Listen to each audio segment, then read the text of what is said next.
So, in a typical, heroic raid setting, and of course this stream is a little bit more geared towards the average heroic mythic raider, not the super high-end, top 50 guys, because they know exactly what to look for, and going even more in depth compared to what we're going to look at today.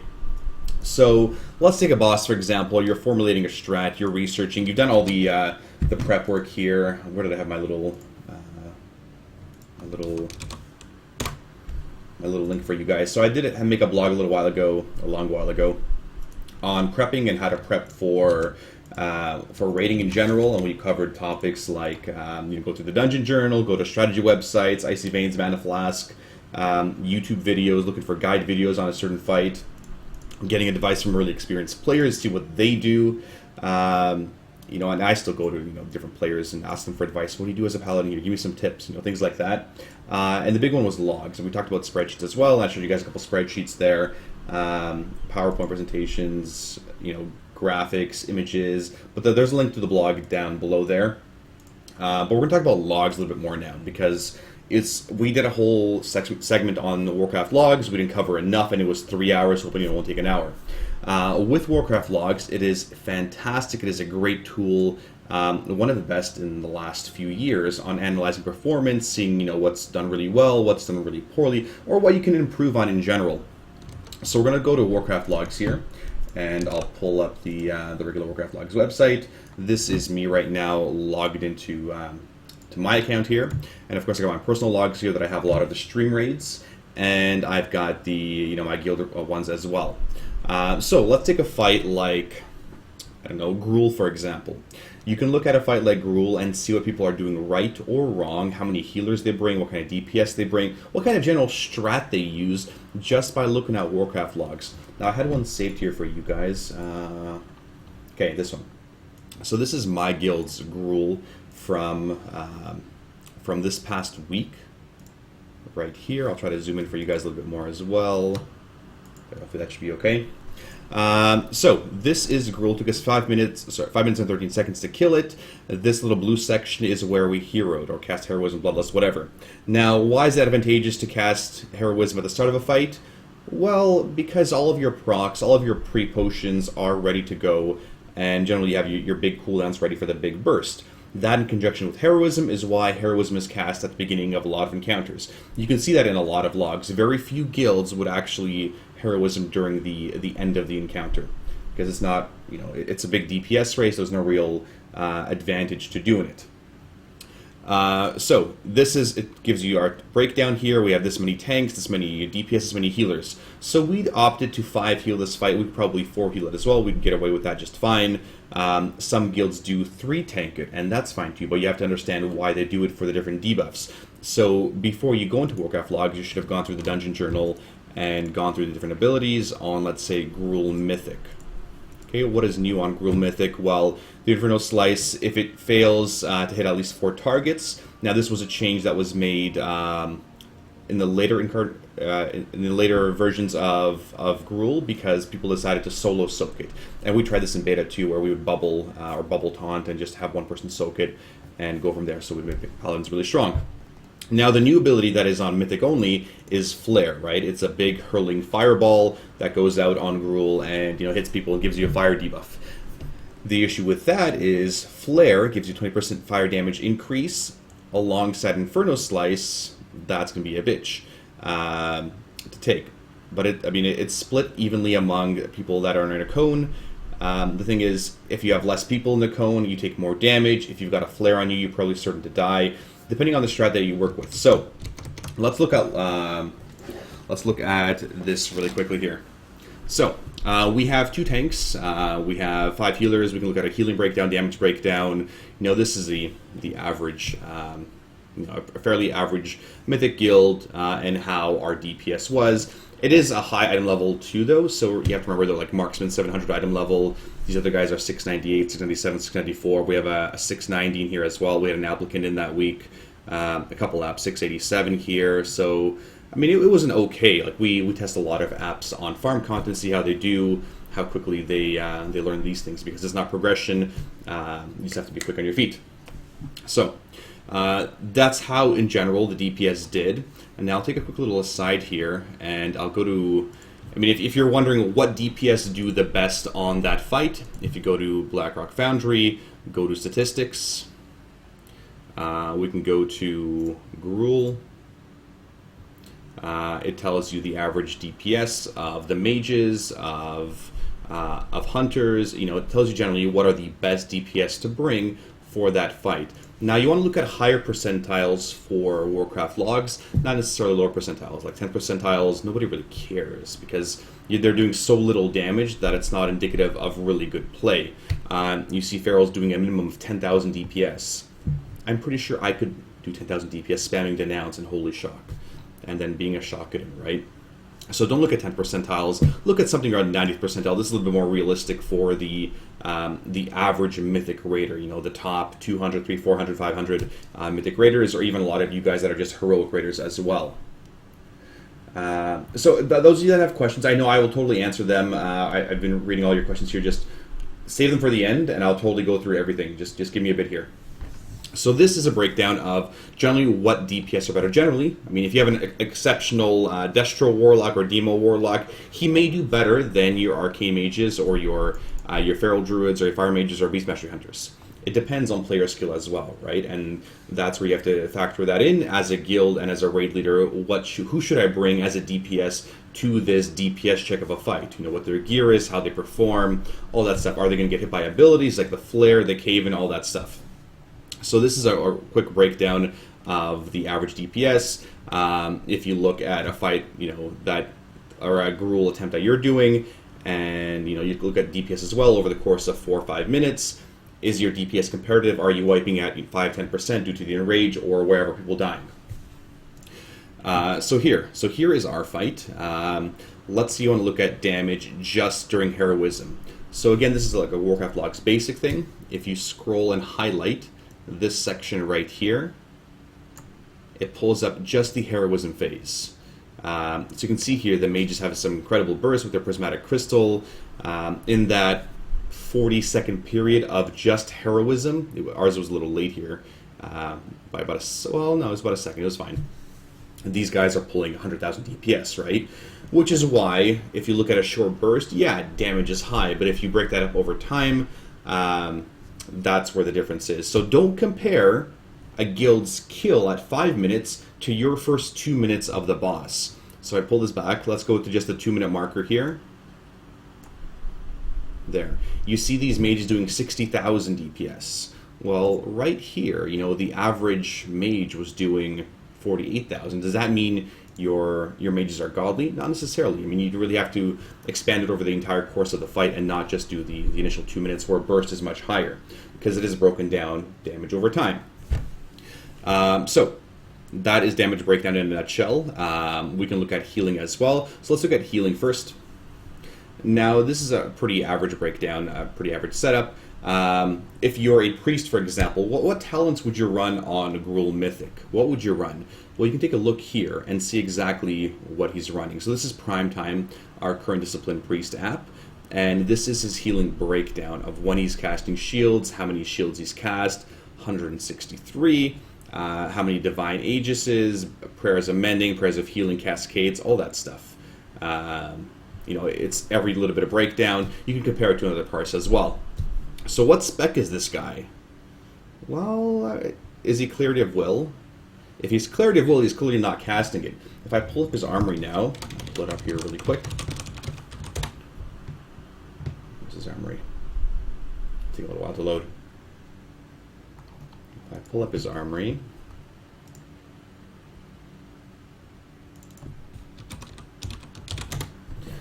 and remember that players do change specs based off the fight.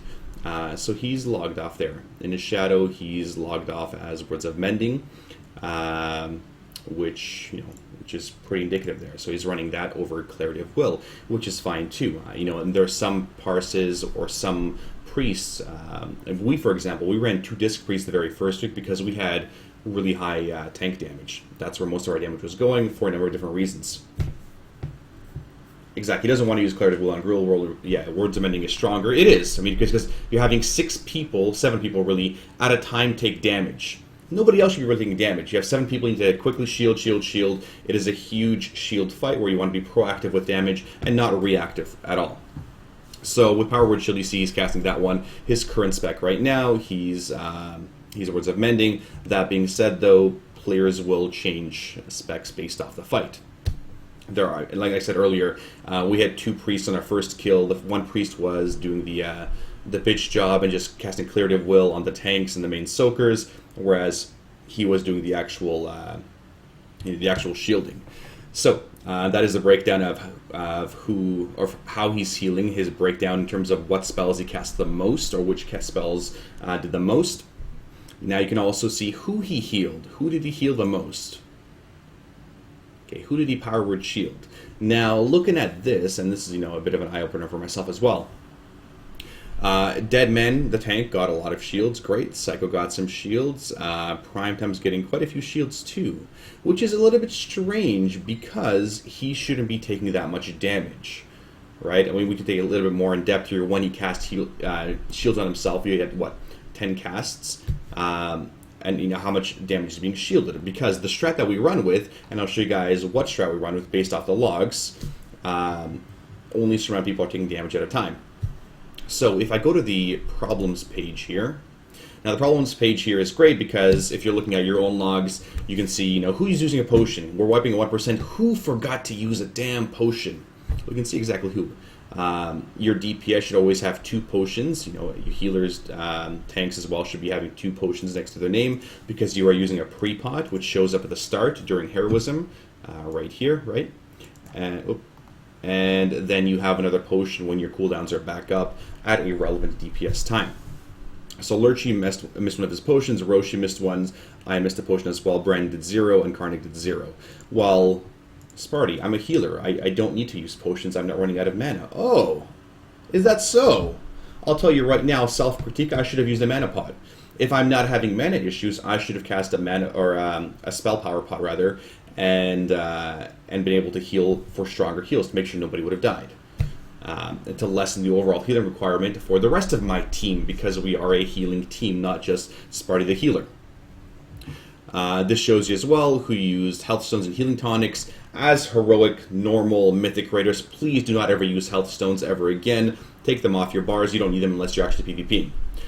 Health tonics are what you want to use and when you are about to die. There should be 0 deaths if you are taking damage. If you stand and stuff, totally fine. Well, not fine, but it happens. Use healing tonics. Never use potions. Why? Never use health stones. Because health stones actually heal you for less than the actual healing tonic. They're super cheap to make. Your guild probably provides hundreds like ours do. There's no reason not to. You want to min-max. As a raider, do your best.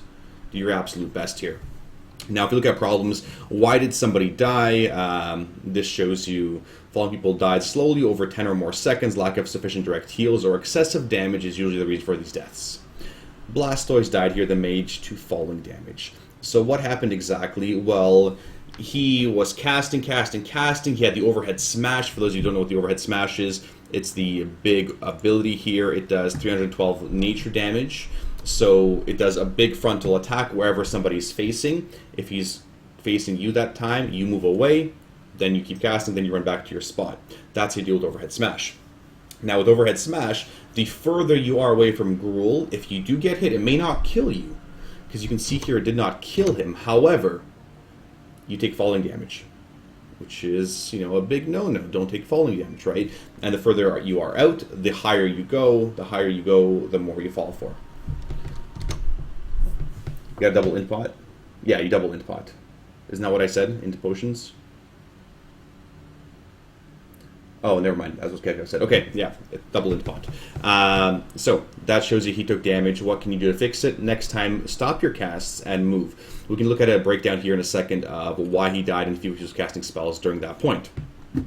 This is the overwhelming blows. This shows you who got hit by really avoidable damage. Remember, this Verbs was in the wrong position. He got hit by one of the tank's frontal attacks. All sources, let's look at Caven. Who stood in Cavens the most? Looks like Roshi, Marksman, and Toro. They took a few ticks of the Cavens. They should have been a little bit quicker. Now, if Caven falls on you, fine, you can move. You can probably take a tick of that, but taking too many ticks, it's just really excessive damage and increasing the healing requirement for your raid. Overhead smash here, we had 3 people actually get hit. Likely they shadow stepped or whatever, they brought back. Ariana saved herself, likely was too close, didn't die because the falling damage was not that bad because they were in close and melee range. Whereas Blastoise, he was really far out, knocked up in the air, and then he splatted down. The shadow damage. So Gruul petrifies the raid on Mythic, not just a few people, but the entire raid essentially, and you must all be spread out. If people are dying to something like this, well, then you know that they're too close to each other. You need to pay attention to their raid, radar, their ranged radar, and just be spread out enough so they don't do additional damage to players nearby. You see your Central, Firemancer, Brew, Prime were probably too close to other people, and they took subsequent damage and splashed other people as well. So ideally, you want to be nice and small in the 1 section or the 2 section. Even I took probably one too many ticks there for the petrify.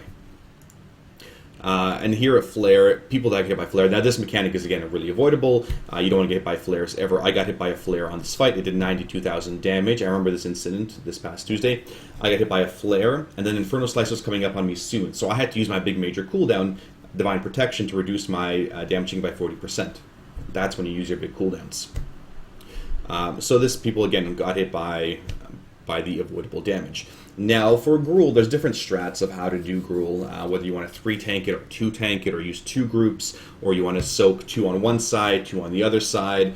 But the way we do it here, you can see who soaks. So well, obviously the tank needs to soak it each time, right? Because the tank is taunting it in.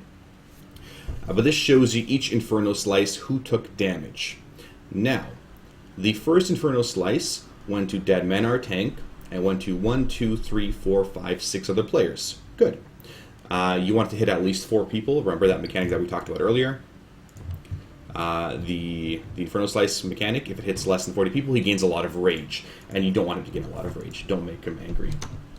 Yes, your range sticker, thank you. And here in the next one, we had Dead Man take it again. Plus 1, 2, 3, 4, 5, 6 people. Oh, so 6 people got it a second time. Okay, that's good. So we're having 6, 6. Well, that makes sense if we get another 6 to get it, because it is a mythic raid.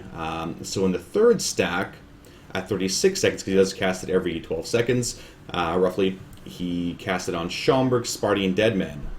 Why? Why did only 2 people get damage, plus the tank? That's really, really strange. Well, with this strat, we can see, and you can see who else is in the raid. Who else is missing from this group? The rogues and the mages. They can use their cooldowns, their Evanesce, their Cloak of Shadows, whatever, to completely immune the damage. And it's awesome. So me, for example, I would use my Divine Protection with Schaumburg, the Paladins, and then the mages and the rogues would take 0 damage because they are such a great avoidable class. Then comes slice number 4, which again we start on the first group. It hits this time a new tank, Psycho, and it's going to be the same 6 people as before in this first group. Second group, it's going to go Griff, Marks, Natoro, Karnak, Roshi. Now this one, you can see that one of them was missed. It only has 5 people soaking it, which means these 5 people are taking more damage because somebody was out of position. Who was that person? It looks like, let me see here. Number 2, looks like Ariana was out of position on this one, since she's the missing person from this one. And now, during these second slices, I know that petrifies happen as well, so people have to spread out and then collapse back in really quickly. So your positioning is vitally important. And then you see in slice number 6 here, this one right here, it is Lurchi Dokuzil, like the 2 mages, the 2 rogues, and the 2 paladins taking it as well. And finally, it goes one more round here, and look, that's really weird. It's group 1, which is right here, group 2, which is also missing another person. This time it was also missing Ariana. And then it's just Deadman. Deadman takes a slice alone. That doesn't make any sense. It doesn't make sense. Well, we can explain that because all the paladins, myself, Schaumburg, and the other guys, were the immunity group. We take 0 damage, we use our immunities. Dead Man's only taking damage, because after that 9th slice on Mythic, you go into his, his second phase, where he does those big attacks, those constant overhead smashes, and you're dodging. The advantage of having an immunity group at the end is, remember, Inferno Slice does ticking damage. It is a dot damage over time. You're taking additional damage while you're constantly moving. This eases the healing requirement quite a bit, because we're not taking any damage during that phase. Nobody should be taking any damage, which makes it a lot easier to basically just dodge. So, when you are looking for strats, you look at other guilds' parts to see what they're doing. Just from logs alone, you can see, we used a 6-6-6 setup, which means we had 3 groups of 6, plus the 2 tanks in a mythic setting, and that's how it worked for us here. People that got hit by overwhelming blows, we mentioned the verbs got hit once as well, and this is great because it shows you, who, and yeah, they're getting how many stacks Inferno Slice. You don't want to get too many stacks. We have cooldowns sorted out as well. Now we can take a look at what cooldowns they were running when. Does it show here for this one? Maybe it doesn't, not for this one. But we can take a look at how Blastoise died as well. So if we go scroll over, this is his death right here, this little red box. I don't care about the entire thing, I just want to look at what happened when he died. So let's go back to the Analyze section here. If we go down to damage done, let's get rid of prime time. Alright, so we're going to take a look right here, just the few seconds of death. This is about, this is about 4 seconds. Let's go even closer here. Let's go right here. This is roughly 2.5 seconds of the fight. What happened? Who was doing damage? Well, was Blastoise casting? Was he trying to get one more cast off before he started moving? It turns out no. He was actually doing no damage when he died, right? So he must have shifted the wrong way, or he was too slow to react, or something. Sometimes it's a case where you try to get one more cast off and you die. Nice DPS, bro. How's the floor? Nice healing. Now you're dead. You can't heal anybody. So when you guys are raiding, make sure you're very careful on trying to get that one extra cast off, trying to min-max. I always tell you guys, min-max, and try to do as much damage as you can. Minimize movement, but you need to make sure you're really careful that you're not actually getting hit. Let's take a look at damage taken here for a second. Let me go back for a second. Okay, yeah, he's still taking damage. So it looks like he was just a little bit slower to move. But anyway, that is Gruul here. We can take a look at what debuffs, what buffs are being used. So if we take a look at buffs, when am I using my cooldowns? When am I using my my Divine Protection? So let's take a look at Paladins here. So these are our 2 little Paladins. So we can look at Divine Protection, or no, let's go look at Divine Shield first. So you can see here that we use a Divine Shield during this section. Let's click it right here. If you click this plus sign on your buffs bar, so let's say right now I'm looking at all Paladins. I can look at one Paladin. I'm looking at all Paladins right now. This shows me all the buffs that the Paladins get during this entire encounter. This sort of narrows it down rather than everybody getting it. Here, let's click on Divine Shield. This shows me exactly when the 2 Paladins, there's Sparty, just alone, and there's Shamrock, when we cast our Divine Shields. Why? To immunity that 3rd Inferno Slice. We can take a look at our Divine Protections. When did we use, oh, one sec here. When did we use our Divine Protections? So we used them both on this one right here, and then we used them at different times. Yeah, it looks like I used mine a little bit later. I think I got hit by a flare there, and Schomburg used his a little bit earlier. But again, make sure you are using your Divine Protection for magical damage, whatever cooldowns you have. If I take a look at the Druid here in a second, let's take a look at Druids. When are they using their own personal cooldowns, their bark skins? Where is it? Click here. This is when the Druids cast their bark skins. You can see Roshi hitting them on pretty much every time it's on cooldown. He's getting hit by an Inferno Slice. And here is Griff. Griff missed one. Griff missed one cooldown. App denied because he missed one cooldown. So you want to be using those as often as you can to, again, lessen the healing requirement. Flock Attack says it's easy to get greedy when you are min-maxing. It totally is. It 100% is. I agree with you. it's really hard to sort of ride that line of trying to max DPS and will I have enough time to get out of this ability if I get this one more cast off, because if I get this cast off I do more damage. If I do more damage the boss dies earlier, lessening the chance for a wipe. At the same time you have to be careful when you are riding that line that you don't fall off and die. So this again shows you that the debuffs that we get. Devotion Aura here was used, where is it? Was used at this section. What does this tell you? It tells you that Sparty missed Devotion Aura. I missed the first Devotion Aura during the second Inferno Slice. So the first big round of Gruul, I missed Inferno Slice there. Anyway, we're going to look at a comparison here. I know somebody else here in the game asked me to look at their logs. I'll take a look at their logs as well and pull them up really quick. This was Anilica. If you're listening, Anilica, I've got your logs pulled up as well, because your paladin had issues apparently. I'm not sure which paladin had issues here, but we'll take a look. We'll take a look exactly what's going on with your logs. So we're talking a little bit more about logs here. I'm going to BlizzCon. Yes, of course I'm going to BlizzCon this year, for sure. I'm totally planning on it. So that was a damage breakdown. Look at deaths. So we look at, I mean, there's no interrupts to do on Gruul, so it's not really important.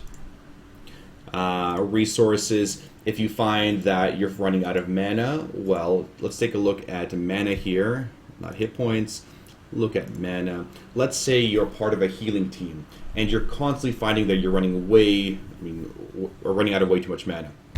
Let's take a look at my healers, which are Branhista. This is her steady downstream in mana. She's ending the fight roughly 0 mana, which is ideal. 10,000 mana is what she ended up with. That's what you want to end up with. You don't want to be ending up at the end of a fight with hundreds of thousands of mana. That's just way too much.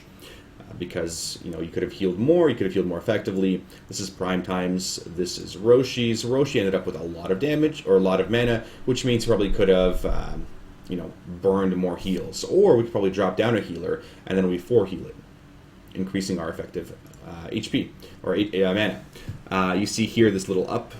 That's where he used his mana potion or his candles or whatever. Let me see here, and that's mine is the pink there, and Karnik, of course. I mean, nobody cares about Monk. Anyway, yeah, so you can see a steady downslope of our mana usage and where we're using it the most. You can see these little upstreams again is when we use our potions. I think I used a potion at the start then, because I don't see myself gaining that much of my mana. I must have used a pre-pot for Int, and I forgot to use a second potion there. So that is healing. You can see here how we gained mana. Primetime gained 136,000 mana through all of his talents and abilities as well, and I gained a decent amount as well. So you want to end up with a fight with a lot. If you're wiping on Gruul right now and you're finding that you are running out of mana too quickly, well then take a look at what heals are being cast. So we'll look at healing again.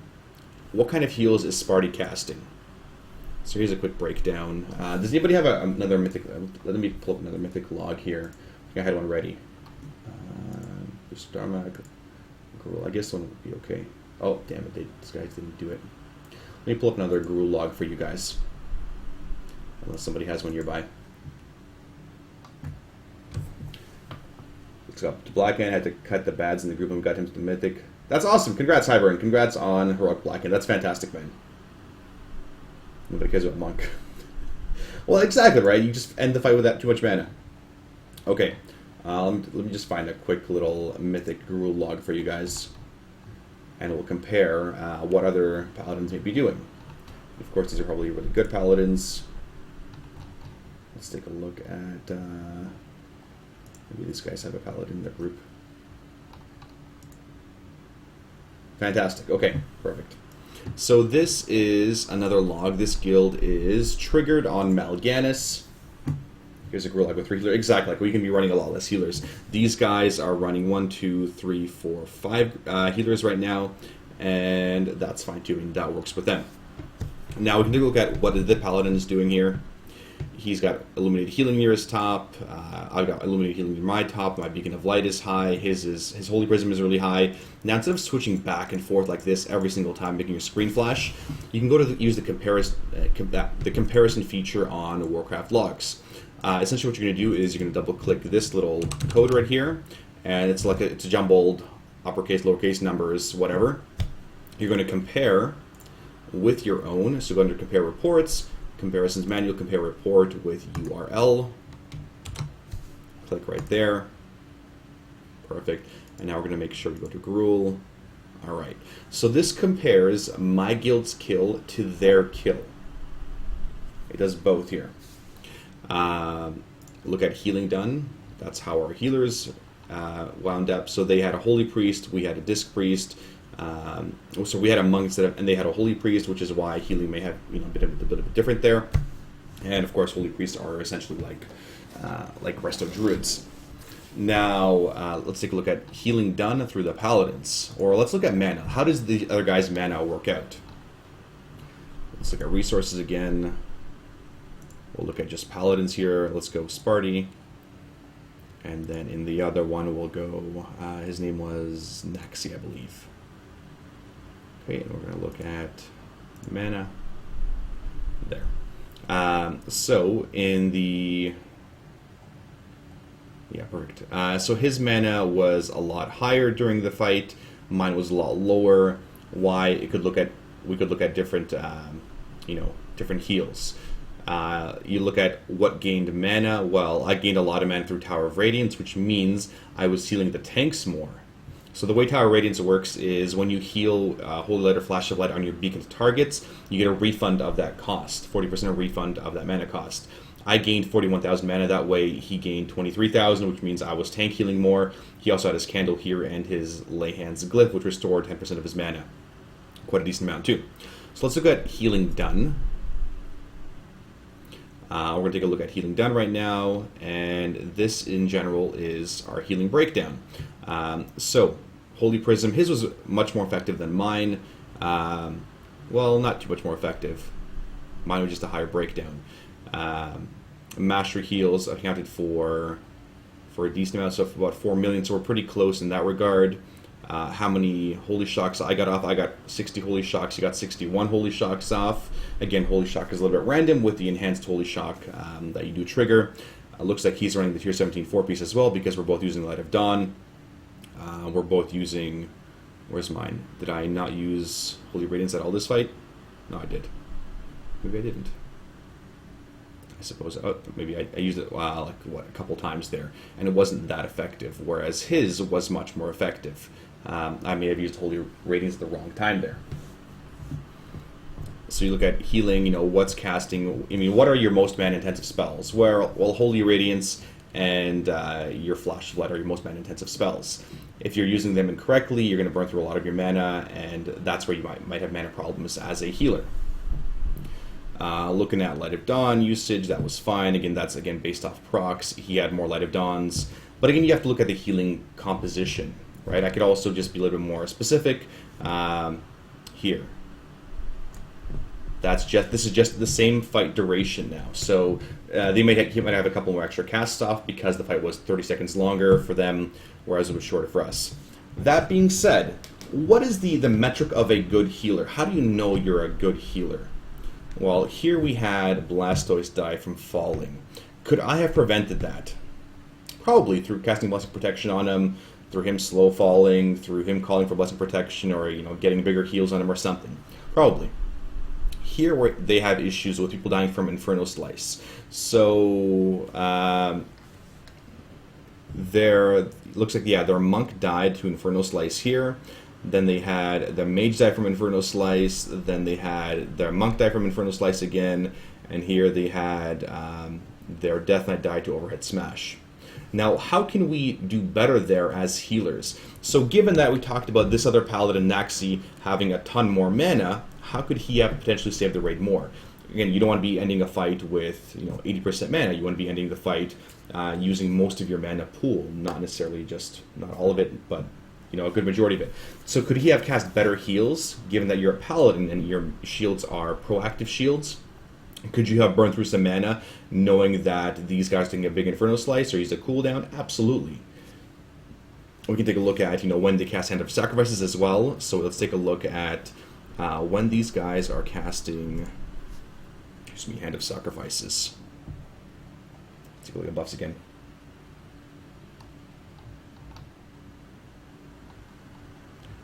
Okay, let's take a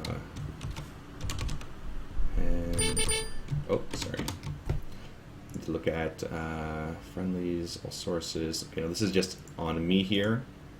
Let's take a look again for Hand of Sacrifice. My sacrifice. There we go, Hand of Sacrifice. When is Hand of Sacrifice being cast? This is Death Jesters. That's when we cast Hand of Sacrifice. When they cast Hand of Sacrifice, we'll look through theirs. There's Trigger, the guild. And it's a lot of debuffs here that are being tracked, but this is the entire raid's debuffs and buffs that are being tracked right now. Or buffs, rather. Take a look at Hand of Sacrifice here. Okay. So, knowing what I know about Hand of Sacrifice, so that is a damage reduction. Oh, did I not hit it right? What's that running correctly here? Let's scroll all the way back down. Hand of Sacrifice.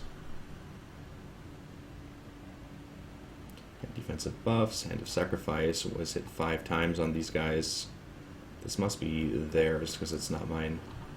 Wonder if that's bugging out. Potentially it is. Potentially here. Good to know. Good to know. Anyway, I could see when they cast their Hand of Sacrifices and when we cast ours, for example. So I can see here in my guild, we casted 8 times during that fight. They casted 5. Could Hand of Sacrifice have been used to prevent those tank deaths? Absolutely. They totally could have. Totally want to replace the candle. Yeah, I know. So, that's Gruul, looking at buffs, debuffs, breakdowns. There's so much in Warcraft logs right now. Why don't you press the down arrow in the search criteria bar? I suppose that would work, but I'd have to be technologically adept or know how to use a web browser. Remember, I'm 29. I'm really old. That's you. Thank you, though. Thanks a ton. So that is Gruul in a nutshell. You can take a look at, let's say we take a look at a fight like Beastlord. With a fight like Beastlord, let me go back here a couple of steps. Let's just go back to, take a look at maybe their kill. There, they killed Beastlord. This was their composition. So they ran 5 healers as well. So they ran a Disc, Paladin, Druid, Holy Priest, and a Resto Shaman, which is a fairly common composition. They ran 2 tanks, which is also pretty common, but 3 tanks is being more common now with newer Mythic guilds killing Beastlord because it makes the fight a lot easier, and with your damage increases 3 damage levels, it's a ton easier to do as well. So again, damage breakdowns. Well, what class is best for killing spears? So this is an ad fight. When you're working on spears, for example, there'll be some classes that do really, really well, and some that do just okay on them. Depending on your strat for Beastlord, some guilds move the boss to each of the spears. That way, your big AoE cleavers, your Death Knights, your Rogues, your Warriors, your Enhancement Shamans, and your Ret Paladins, they can just annihilate those spears as well. Because you don't have, let's say, the luxury of many Boomkins or Shadow Priests or whatever. So you may have to tailor your strat to your specific guild. So here, we'll take a look at damage breakdown. Who did the most damage to the heavy spears?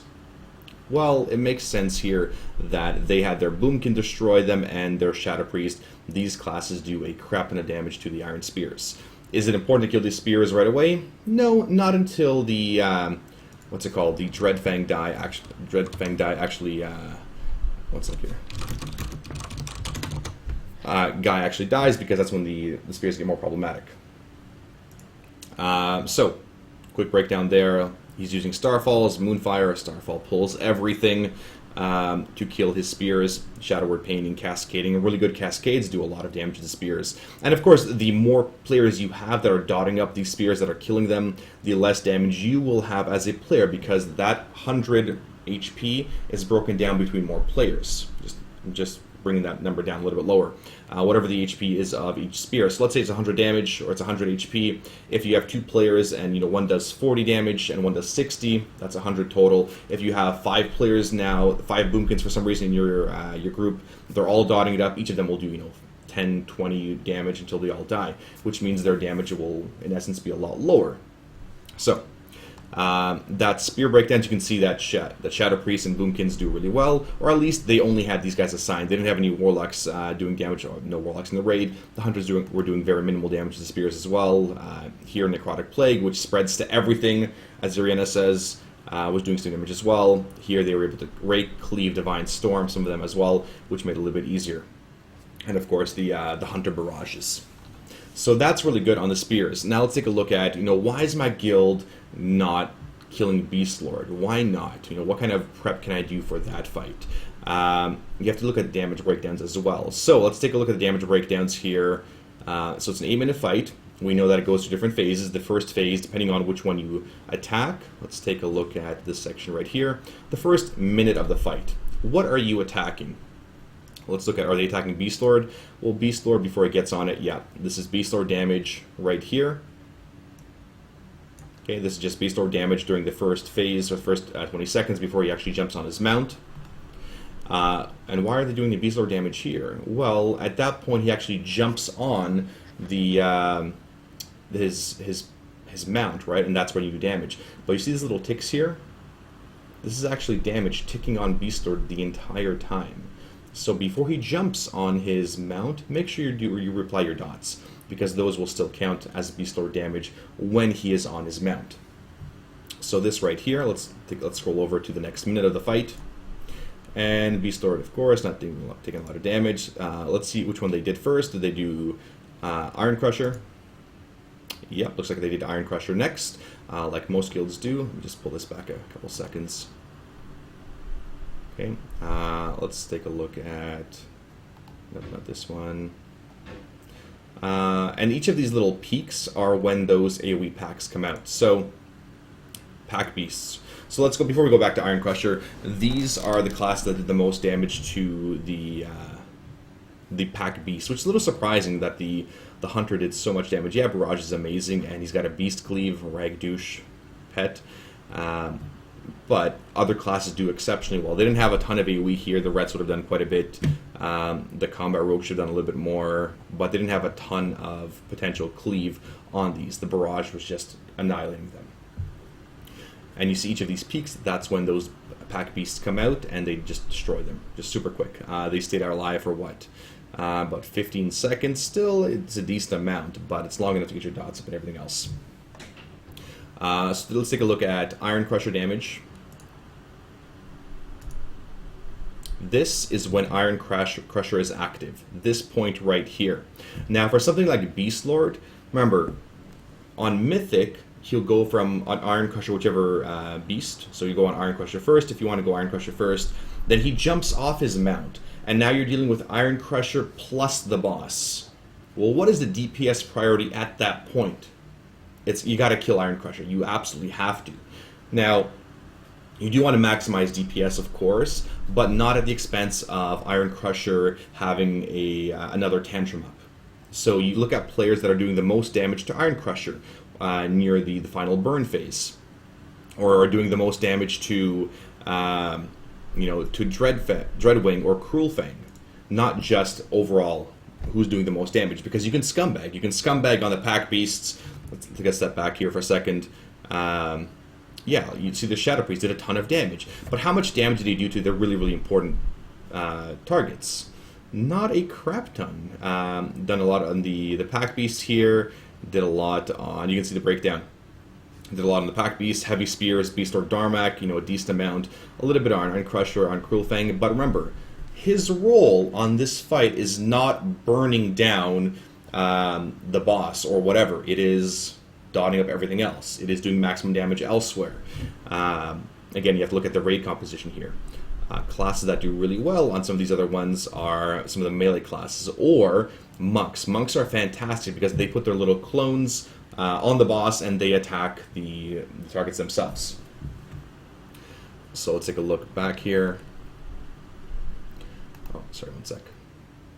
Let's take a look at Iron Crusher. You can see who's doing damage to Iron Crusher, let's say, during this last section here. The last, how many seconds is this? The last 25 seconds of the boss, when he jumps off. Who's doing actual damage here? Well, These guys, Shadow Priests, have amazing execute. That's where they should be doing. Some people do trail off there a little bit because they're not on a different target. The Arcane Mage. What is the Arcane Mage doing at this point? So let's take a look at Beastlord Darmok damage. Well, it looks like the Arcane Mage did switch back to the boss at this point. Why isn't the friggin' Iron Crusher dying quick enough? Well, it's because some DPS are switching back to the boss to maximize boss uptime. Because it sucks as a DPS switching targets. Why don't you stick on one target like a Feral Druid and attack that forever, right? Yeah, so you can see the guy he got a couple of casts of Arcane Blast, a couple of Arcane Missiles before he switched right back onto the boss, and yeah, and then it wasn't a lot of fun. So Iron Crusher here, and then back to Beastlord. Yeah, so he did a couple of casts here. The fire damage, of course, through combustion, he spreads everywhere and does a ton of damage. Oh, and for those of you that are joining us now, again, we are doing the Fableina drawings, so please vote. You have until the end of this Coach's Corner to vote for your favorite Fableina drawings, and we'll see who votes. Maybe we'll extend it. We'll see. We're getting quite a few votes today. Quite a few awesome. Yeah, the Tornadoes one is good. Nax Blues, some awesome ones. Parendis, a couple ones that I'm surprised are not getting votes. But anyway, those are good. Fantastic so far. Okay. So back to doing these logs. Now, are there certain fights you guys want to take a look at? Let's say you guys are working on a certain fight. Let me know here in chat if there's a certain fight you're having troubles with, or you're... I know somebody linked me logs here. I'll take a look at it in a second. What fight you're preparing for? I need to look at logs, whether it be how many tanks do I bring? How many healers do I bring? What kind of strat do I use? So how do I analyze logs? How do I prepare my character? What talents should I use? Again, you can see all those things through those logs. If I pull up my own logs again, you can see that I'm running Divine Purpose now instead of running Sanctified Wrath, based off of how many procs or you can see the Divine Purpose buff on me and not a Sanctified Wrath buff. I'm going to take a look at somebody's logs here. No Dragon Soul option. I swear to God, if there's a Dragon Soul option, you would win. You would totally win. Mythic Maidens, perfect. I'll show you a couple of Mythic Maidens parses Dragon Slayer Beast. Give me 1 sec. So this person asked me to take a look at their logs here. I don't know, is the guy still around? So he says, I don't know if Paladins are correct. So people are saying they're not healing the tanks enough. Okay. So one of our viewers here, I don't know if you're... 1 sec here. Okay. So one of our viewers linked me their logs, and they're having issues with Blackhand. Now, they did kill Blackhand. I'm guessing this is on Heroic. But they're having issues with people dying here. So, yeah, Blackhand's impaled. That's not a tank issue. People died from slag bombs. That's not a tank issue. Looks like Seiya 2. Nope, that just died. Who are their tanks, first of all? Damage taken. So their tanks are Awesome Death Knight and a Monk. What potential damage could they be taking here? So, how much damage are they taking? Now, they have to understand that during these sections, let's say phase 1 here. We can break down in phases. Yet, no. Did they put that ability yet on this fight? No, they did not. So here you see on this fight, this is phase 1 damage. This is tank damage right now. And the tanks take a shit ton of damage during this section through the Massive Demolition, just straight up melees. He does a big smash, lots of damage. You need to watch where you're standing as well and make sure you have lots of cooldowns during those phases. So exiled and look at the logs. Just link them. Link them to me, Big Star. Go find them for me and link them, and I'll take a look. Are they taking a lot of damage? Well, let's take a look at who's doing the healing on these guys. Okay, so you can see right here, let's say this paladin right now, Yungjung, is doing a decent amount of healing. What is his breakdown? Limited healing, yeah, Holy Shock. Quite a bit of Light of Dawn and Holy Radiance. I wouldn't necessarily agree with that, unless he is running the Tier 17 4-piece. How do I know that? Well, let's take a look at his armory. Take a look at his armory here in a second. His name is Yungjung. Let's take a look at Yungjung, the Holy Paladin. Look at his armory. Phase breaking top left. Oh, did I miss it? Oh, there it is. Phases. Well, that's just silly. Thank you. Thanks, Little Blah. Yeah. So this is phase 1 damage, or phase 1 healing. Who did the most healing, or what kind of healing breakdown they had. Some custom Holy Radiance is there. Now we can take a look at why are you casting Holy Radiance. Why? Is there AoE damage going out in phase 1? Well, yeah, there is, right? Through massive demolitions. When are you casting those? If you go to cast here on the right side, you see exactly when he's casting each of those spells. Let's take a look at, this is when he's casting his Holy Lights, just during this section. There. When is he casting his Holy Radiance? He's casting quite a few Holy Radiances here on a number of people. One over here, while why only one here and this many here? Are you casting Holy Shocks before them? Well, he's casting Holy Shock pretty much on cooldown, taking a bit of a gap here for some reason. Maybe he's running, maybe not. But if you are running as a Holy Paladin, you are casting Holy Shock because that is your instant spell. Or using Aspect of the Fox during that phase as well. So you can see really quickly here when he's casting. So I highlighted that little section. Is Infusion of Light being hit? Potentially here he had a Holy Shock, then Holy Radiance. What you don't want to have, though, is cast a slow Holy Radiance, because it is, I mean, Holy Radiance is not that great of a heal. It's not, honestly. Compared to the other healers, no. Most Paladins will be tank healing in general. Most Paladins will totally be tank healing. So I'm pulling up his armory still. Where is it? Yunjang, Storm Mage Paladin. He's holy. Let's take a look at what he's running right now in terms of talents. So he's running Divine Protection for physical damage, I guess. Merciful Wrath. Sanctified Wrath here. Now, is he running 217 4-piece? He is. So that is fine for him to be casting those Light of Dawns. But again, he does have to remember that you only use them. Don't fish for procs. Don't be casting Light of Dawns just all willy-nilly.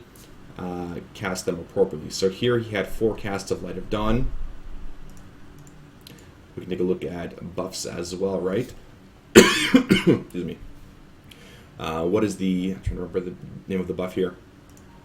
The name of the buff. Kai Rect. Oh, sorry, I can't see here. What? Kai Rect. Who?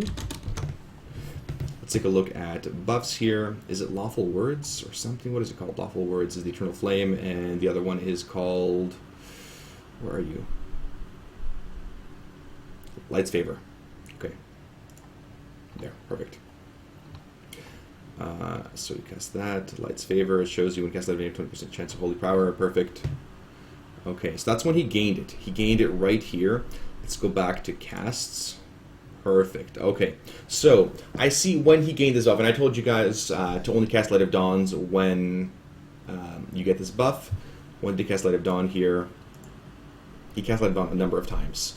So these casts here, probably not the best choice. This one fine, because he had the buff for it.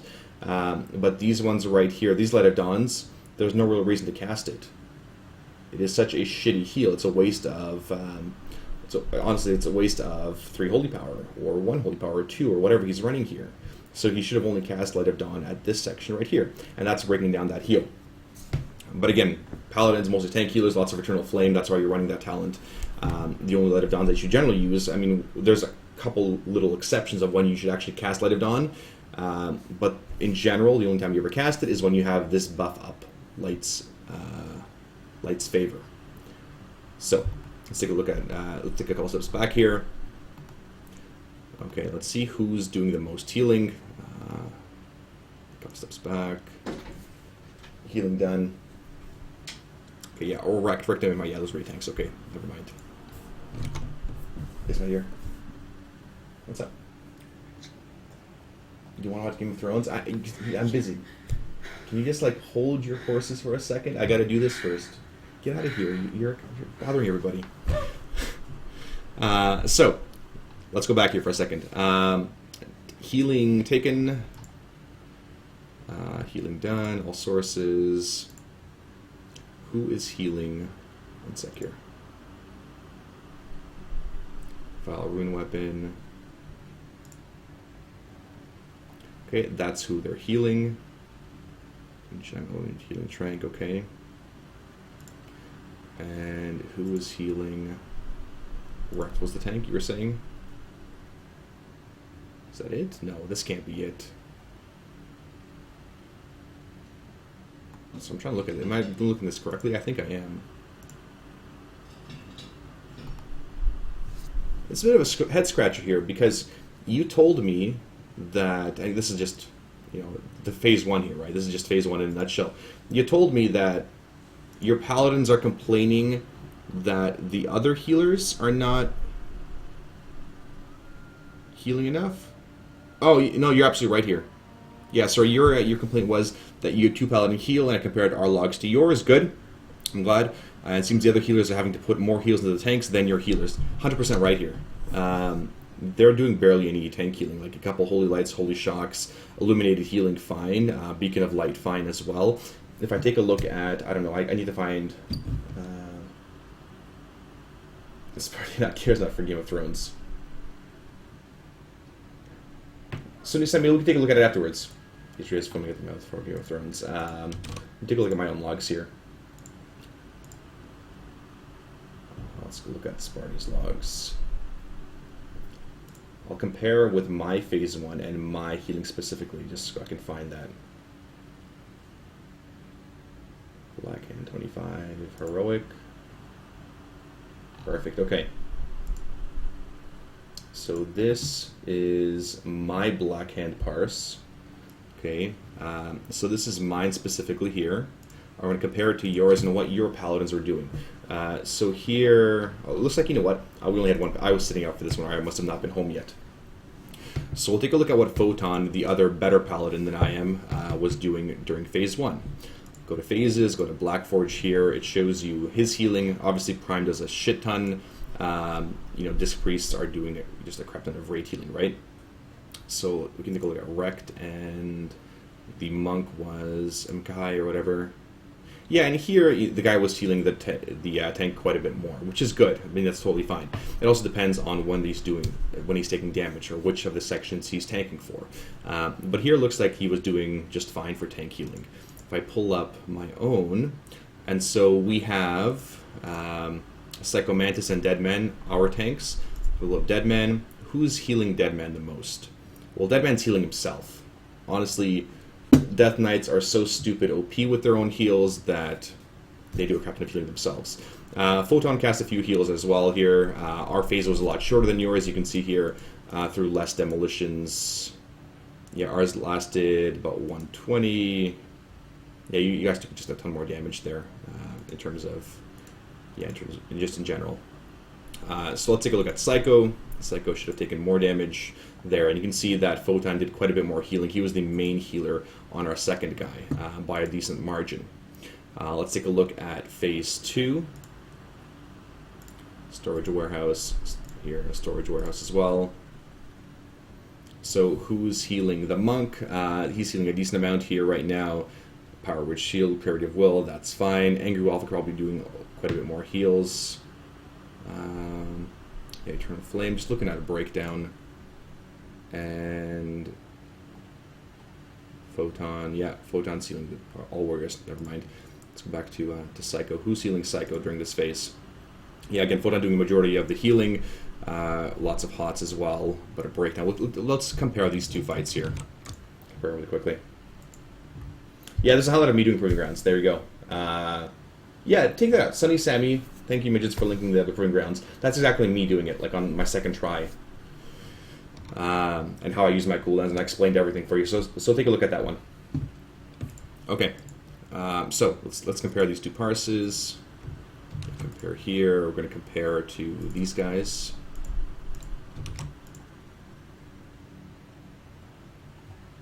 Okay.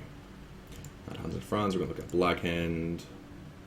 There we go. And you guys had quite a few more deaths. Well, later on, as the fight goes on, there's a ton of deaths.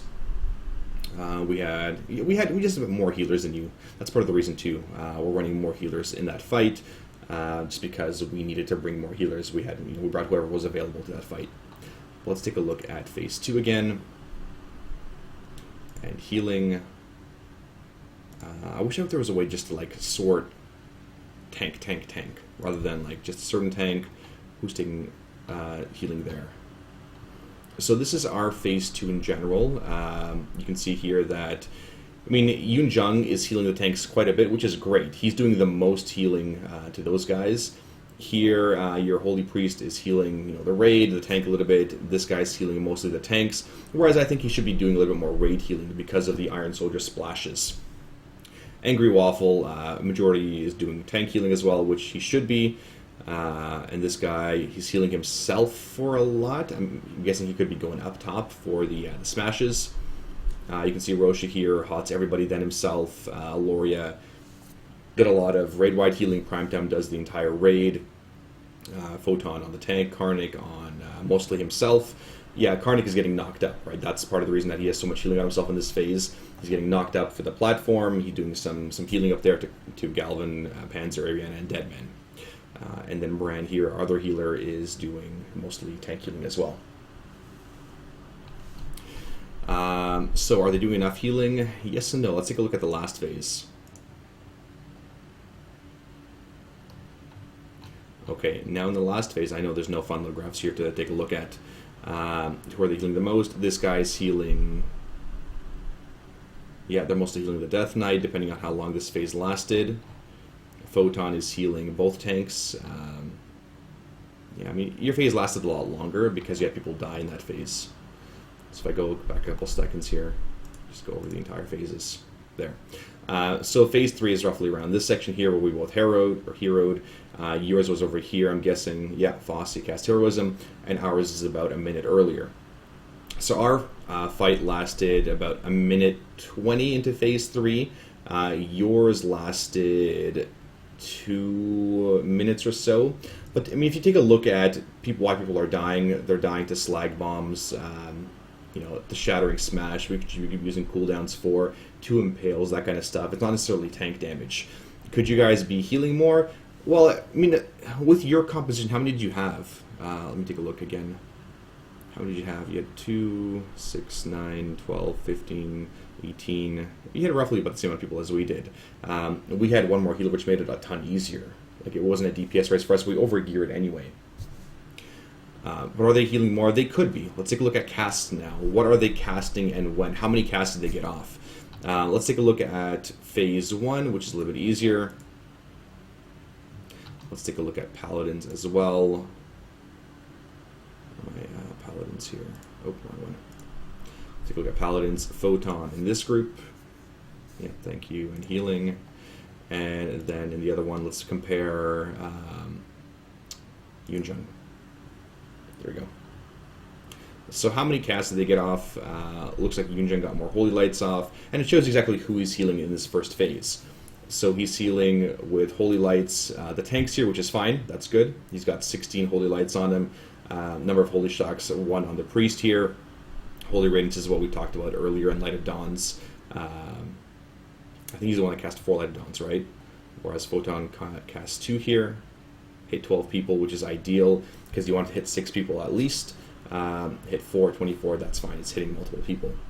Holy Radiance, 5 casts, 20 people, okay. Here, 1 casting 7 people, even better. So you want to maximize the amount of healing done by Holding Radiance. And again, you just have to time when you have your infusion of light. So if we take a look at Holy Light, Beacon, Holy Shock, Photon could have used... What the hell was Photon doing? 9 Holy Shocks. Maybe your guy got really lucky. I don't know. Yeah, Photon could have used a lot more Holy Shocks during this first phase. But remember, our phase was a little bit shorter than yours, so take that into account. Let's take a look at buffs. When they both got there. So they are running the Tier 17 4-piece, both of these guys. Let's take a look at their lawful words here. That's fine. No Light's Favor from Photon, which means probably shouldn't have cast Light of Dawn at all, right? Unless I'm completely blind here. Oh, never mind. Never mind. So Photon had 2 times when he had Light's Favor during there the entire fight. So he had a number of times he had Light's Favor. It really is this Yunjung? I don't know why this breaks up like this. It's showing Yunjung as Light's Favor, but it's really Photon. And if I pull up the other one, let's close this one for a second here. Where are you? Yeah, Yunjung. When did you get your Light's Favor here? So you got it 5 times during the fight. Yeah, it shows you exactly 1, 2, 3, 4, 5. I think he got it twice here. And if I look at Photon, let's saber again. See, he had it 7 times. Yeah, it must be a bug here with Warcraft logs. Like all fans with those glasses. Well, thank you. They're Oakley's. Thanks a lot, Natsu. So in a nutshell, are they healing enough? Yes and no. They could be using more, but part of it's gear too, right?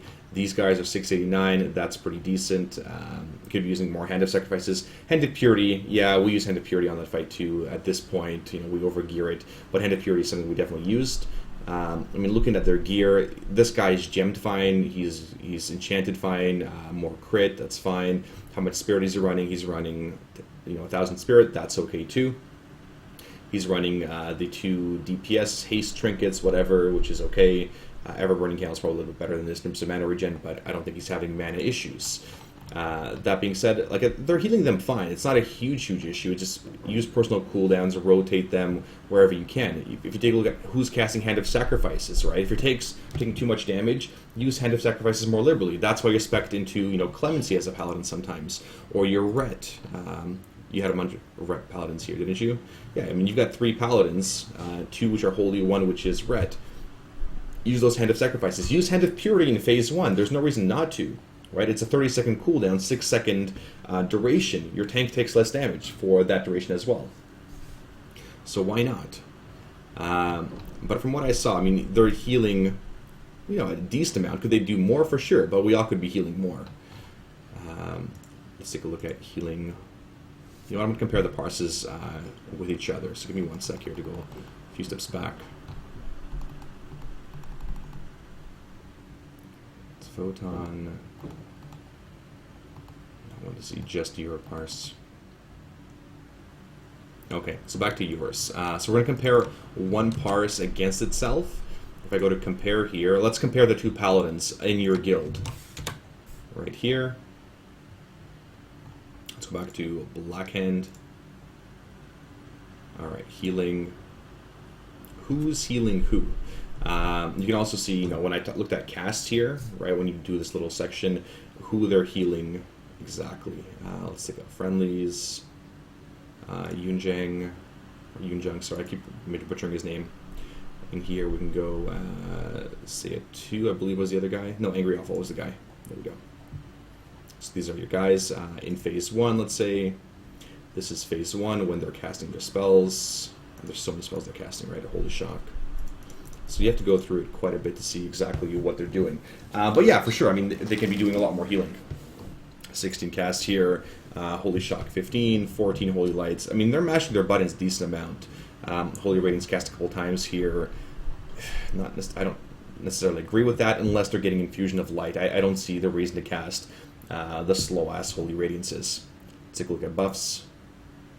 Because if you cast that slow-ass Holy Radiance, it's such an ineffective heal. It's so slow, it costs a lot of mana, but you're not getting a lot of HPS out of it. If we look at resources, how are their resources in general? Mana. 1 sec, let's go all phases there. So by the end there, they were running out of mana, your paladins. Whisper of Spirits, one guy used a potion, the other guy did not use a potion. Well, maybe that'd be nice if, you know, Angry Waffle, where is he? He's the red one. So he ran out of mana somewhere around here, and got a little bit more mana. Probably used his trinket a couple times. But again, he could have used a mana potion, right? Could have potted at the beginning, used one later, a little bit later. Draining Channel mana potion, 45,000 mana restored. That's a crap ton, a metric crap ton of healing. If I look at buffs here, no, sorry, not buffs. So let's go back to all phases. I'll look at resources. Now, one way to sort of go roundabout who's healing the tanks more. Over this fight, if I go to mana, where is it? And let's look at Photon. Now, his Tower of Radiance restored 61,000 mana for him. Your guys, Tower of Radiance 66,000, 59,000. If I compare, you know, the same time period, they're casting a decent amount. I think, I mean, maybe your tank's taking a little bit more damage. We can look at that as well. So in Warcraft logs, they also have a new tank analysis algorithm of where you are taking damage. Should you be taking that damage? Could that damage have been avoided as well? And I'll go through that in a different Warcraft logs, not tonight, because tonight's already going by really damn quick. What else did I miss? Okay. So, are they healing enough? Yeah, they could be healing more. Let's go back here for a second of when they are casting. So we talked about buffs again. When are they getting Infusion of Light? Both of these guys. Infusion of Light. Yeah, so in phase 1... Okay, you know what? I'm just going to go all phases. Actually, you know what? Just go phase 1. Because we talked about when they're using the Holy Radiances, they could be doing more tank healing. So even if you have nobody to heal, if nobody's taking damage, you should still be casting. Priests and Paladins are the class that they should just be non-stop casting, non-stop. If you're not mashing your buttons, you're doing it wrong. Like non-stop. I'm hitting my next spell, right? My Holy Light. Nobody's taking damage, that's fine. I'm throwing shields on people. Holy Light costs next to no mana, it's free. Hitting your Holy Shock on cooldown, you know, your Holy Light. You're mashing something, always something. Okay, another Holy Light, Eternal Flame, mashing the next one. You constantly keep your things going and weaving your spells. Let's take a look at Infusion of Light. Excuse me. This is Yunjing when he got his Infusions of Light. Let's go look at Black Forge here. This is really messy. Okay, when did he get Infusion of Light? In phase 1. So he got it right around here. When did he cast his Holy Radiance? Let's take a look at cast again. And he casts his Holy Radiances. Or are you Holy Radiance? God, I hate this. I hate how it breaks out. Breaks apart. Okay, so he casts his Holy Radiances here. Shock, okay, that's fine. So we're just going to go with this section right around here. There. So he gained Infusion of Light all these times, fine. He gained Infusion of Light here, good, here, here, here. So it seems at a glance he's not wasting his Infusion of Light, or sorry, his Holy Radiances on a really slow cast, which is good, which is totally fine. Here he gained Infusion of Light from hitting Holy Shock. Right. Looks like the timing's a little bit off here. Oh no, never mind. The timing's fine. Yeah, if you put everything over here. Yeah, I mean it looks fine. Like they're healing okay. They could be focusing on tanks more. You just tell remember your healers are a team. Some healers are better at tank healing. Paladins are great at that. Paladins are really shitty at AoE healing or raid-wide healing. Unless the group is stacked up and you're hitting your Infusion of Lights, your little procs here. These ones. That Infusion of Light, which makes my cast a lot faster. Right? This is a slow Holy Radiance, like you're taking forever, whereas this is a really fast one. Know when to be using those spells.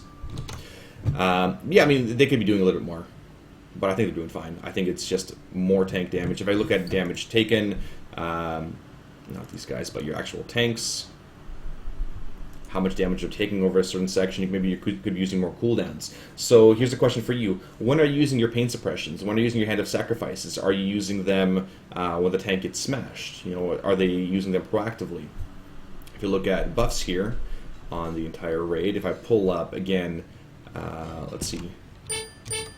Oops, pain suppression. When did you cast pain suppression? Not you, but maybe that's you. So pain suppression was cast, where is that? Once. On a Makai. Once. The entire fight. Used pain suppression once. Just once. Come on! Like, you can cast it so many times right during a fight. What is the cooldown pain suppression? Like 2-3 minutes? Plenty of times to cast it. Yeah, you can hit it, when the tank gets the double impale if you're using that strat. That's totally fine. You can use it in phase 1, use it in phase 2, use it in phase 3. Totally fine. How many times did you guys cast... What was your healing breakdown again? Sorry. I'm not giving you a hard time here. I'm just giving you a hard time. What was your healing breakdown again? What kind of heals did you have? You had a Druid, Disc, and... Okay, a Holy. Get the look here. How many times did we cast Ironbark? Ironbark was cast twice the entire fight. Twice. Once on one tank, once on the other tank. Okay. How many times was Guardian Spirit thrown? Twice. Looks like you guys cast Iron Bark and Guardian Spirit at the same time on the Monk tank, and here was rotated a little bit, which is fine. I mean, you want to be rotating your cooldowns. And Hand of Sacrifice. Let's look at Hand of Purity first. These are your Hand of Purity casts. Right here, these are when you cast all of them. Looks like Seiya 2 cast a couple here. Could be using them, more frequently. Again, like every 30 seconds or so, roughly. Here, they cast them on Rect. Here on Makai. Well, he Hand of Purity himself. Probably don't want to Hand of Purity himself here. So Seiya 2, which I guess is your Ret. I guess he can Hand of Purity himself, fine. But you could be using those cooldowns on your tanks, so they take less damage. And the last one here, last but not least, Hand of, where are you? Hand of Sacrifices. Remember, you have 3 paladins. I mean, if you're using Purity, like your Jung, what is his name? Sorry, your Yunjung guy. If he's spec'd into Hand of Purity, why are you not casting it more, right? If the other guy spec'd into Clemency, why not more Hand of Sacrifices? You didn't use a single Hand of Sacrifice in Phase 1. You could. I mean, we use them on Mythic, right? But you could definitely use them in Phase 1, so the tank takes less damage. Here, you can use them as well, and this sort of shows you where the cooldowns line up for the entire portion of the fight. This is obviously Phase 2 here, this section. I'm just going to, one sec. Yeah, it's Phase 2. The last section is Phase 3 here, where you guys are using the additional cooldowns. And where was Iron Bark? Yeah, I mean, used it once. Use the cooldowns more frequently, you'll take less damage. It's always a group failure or a group effort. Could you guys be using your cooldowns more? Yes, 100%. Could some of you guys be healing the tanks more? Yes, 100%. Could the tanks take less damage? Yes. It's a combination of things. I wouldn't put the blame squarely on your paladins as to why they are taking a crap ton of damage. The leader should be tank healing more and just triaging your raid. I wasn't sure how to address that. Well, your Disc Priest should be proactive with shielding the entire raid, right? Especially during demolition phase. Make sure you're rotating cooldowns. During a demolition phase, Aspect of the Fox. You had Hunters, right? I'm pretty sure you did. Stampeding Roars during that section. So you can't be casting on the move, back and forth really easily. You can use your personal cooldowns as well during that phase. I mean, I would say the Druids can be triaging more, right? The Druids and the Holy Priest can triage more, whereas the Paladins are just a little bit more on tank healing. One more thing to look at is their Eternal Flame uptime. Who are they casting Eternal Flame on, and when? Okay, this will be one of the last things I do here. Eternal Flame. Okay, here comes Eternal Flames. This is a big one. So here, how am I going to show this breakdown? Oh, come back. No, go back. Go back. Go back. No, tables. Sorry, one sec. So this is their Eternal Flame. I thought I could break this down a little bit more. Maybe not. Warcraft separate. What did I just do? Okay, so this is who they're casting Eternal Flame on. It should be up pretty much all the time. Let's take away these guys. This guy, Erect. Okay, so the tanks should have Eternal Flames running on them pretty much the entire time, especially with 2 Paladins. There should not be any real downtime as to when the tanks lose Eternal Flame. These gaps is basically not having a Renew running or not having Regrowth, whatever, Wild Growth running on them. Eternal Flame should have a really, really high uptime, whereas here, if I pull it up again, it has 98% uptime between all of the guys, but on the tanks, it has a much lower uptime. If I look at MKai here, again, big giant gaps of why doesn't he have Eternal Flame running on him? Don't you want free heals? What else are you casting Eternal Flame on? Yeah, Impales, but for the most part, your tank's taking damage. That Eternal Flame gets transferred over to your beacons. So, quick little things there. I mean, there's always more to improve. It's really, really complicated when you look at it. You know, there's little things to improve on, using more cooldowns, that kind of stuff. But hopefully that helps you for a little bit. Okay, I'm going to stop there for now because it's an hour and a half, and I've only gone through like 2.5 fights, and I've gone through a couple parses. But Warcraft logs, there's so much to do. I have to continue this later this week or something, and I'll keep these parses open. Okay, we'll slow down there for a second. My throat's killing me.